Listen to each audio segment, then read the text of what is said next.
उन्हाळ्याच्या सुट्ट्या लागल्या आहेत आणि नुसता हंगामा चालू आहे आमच्या घरात. म्हणजे माझ्या लेकराचा तर आहेच, पण त्याचसोबत त्याची बाजूची आजूबाजूची फलटणसुद्धा आहे. नमस्कार, मी आहे तेजू आणि मी तुमचं स्वागत करते तेजूस किचनमध्ये. तुमच्याकडे पण असं होतं का हो उन्हाळ्याच्या सुट्टीत? आमच्याकडे तर हेच चालू आहे. खेळ खेळ खेळ, नुसता खेळ. आणि स्वतःचा खेळ झाला तर आता तू पण खेळ, अशातले प्रकार आहेत. तर हे पहा, जाऊ दे, आजची सकाळ तर झालेली आहे आणि मी कविसाठी हा पराठा केलेला आहे. गोभी का पराठा, म्हणजे फ्लॉवरचा पराठा. झटपट होतो आणि एकदम छानही लागतो. नेहमीच काय तो आलू आलू पराठा करायचा, म्हणून मी आज गोबीचा पराठा केलेला आहे. त्यानंतर त्याला तो नाश्ता दिला आणि हे पहा, माझं आवरून घेतलं थोडं. आणि माझ्याकडे आलेले होते कस्टमरचे ब्लाऊज, तर त्यातला मी म्हटलं एक ब्लाऊज आधी कट करूया. तिचा हा फार छान असा गोल्डन कलर असा नाही बोलता येणार, पण असा बिस्किट कलर गोल्डन टाईप असा छान ब्लाऊज पीस होता आणि वेगळ्या प्रकारची डिझाईन होती थोडीशी गळ्याला मागे आणि पुढे. त्यामुळे मी एकत्र सगळे ब्लाऊज नाही कट करू शकत होती, एक एक एक एक ब्लाऊज मला कट करावा लागत होता. त्यामुळे मी हा आधी पहिला म्हटलं एकच शिवून बघूया, त्यांना फिटिंग होते की नाही ते बघूया आणि त्यानंतरच आपण दुसऱ्या ब्लाऊजला हात लावूया. नाहीतर कधी कधी असं होतं की फिटिंगमध्ये थोडाफार इश्यू होतोच, ते तर चेक करावंच लागतं. तर अशा प्रकारे मी ब्लाऊज पीस कट करायला घेतला. तर हे पहा, तुम्हाला माहिती असल्यामुळे मी ब्युटिशियन पण आहे, टेलरिंग पण करते, परत आपण बायका घर पण सांभाळतो, त्यामुळे ॲडजस्टमेंट तर करावीच लागते. तर तेच काम मी आता इथेसुद्धा करते. तर तुम्ही बोलाल एवढा कपडा आहे तरी ॲडजस्ट करते, तर बाई कधीतरी इमर्जन्सीला कपडा लागतोच. काहीतरी झालं तर मग आपल्याला सेफ साईडसाठी असं ॲडजस्टमेंट करावंच लागतं. म्हणून हे ॲडजस्ट करत करत करत करत मी कपडा कट केला. कपडा उरला भयानक, असं नाही असं नाही आहे, पण तरी पण कधी इमर्जन्सी असेल, काही झालंच, प्रॉब्लेम झाला, तर आपल्याला तो कपडा यूज करता येतो त्याच ब्लाऊजसाठी. तर म्हणून मी हा कपडा तसाच ॲडजस्ट करत करत कट केला.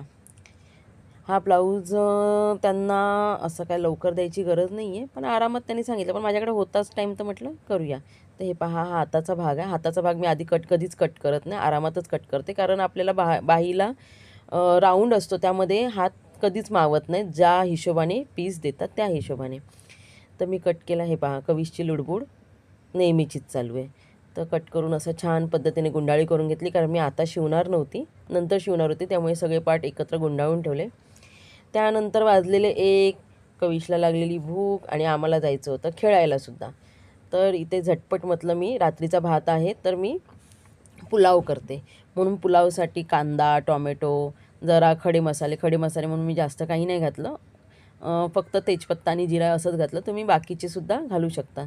थोडं टॉमॅटो मेल्ट होण्यासाठी म्हणून मीठ घातलं, नाही तर टॉमॅटो पटकन भाजला जात नाही. आणि त्यामध्ये थोडंसं आलं लसूण पेस्ट घातली आणि छान छान छान मस्त मस्त मस्त असं परतून घेतलं. तर हे पहा, भाज्या मी उकडवून ठेवलेल्या, कारण आम्हाला नुसता पुलाव नाही चालत, त्यामध्ये नाणी लागतात, बटाटे लागतात. आणि हे पहा, हे काय केलं मी माहिती आहे का?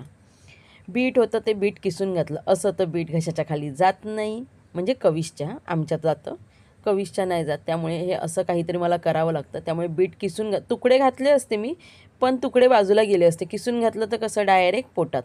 त्यानंतर मी पुलाव मसाला घातला. बघितलं तर पुलाव मसाला फार कमी होता, तर आता काय करू?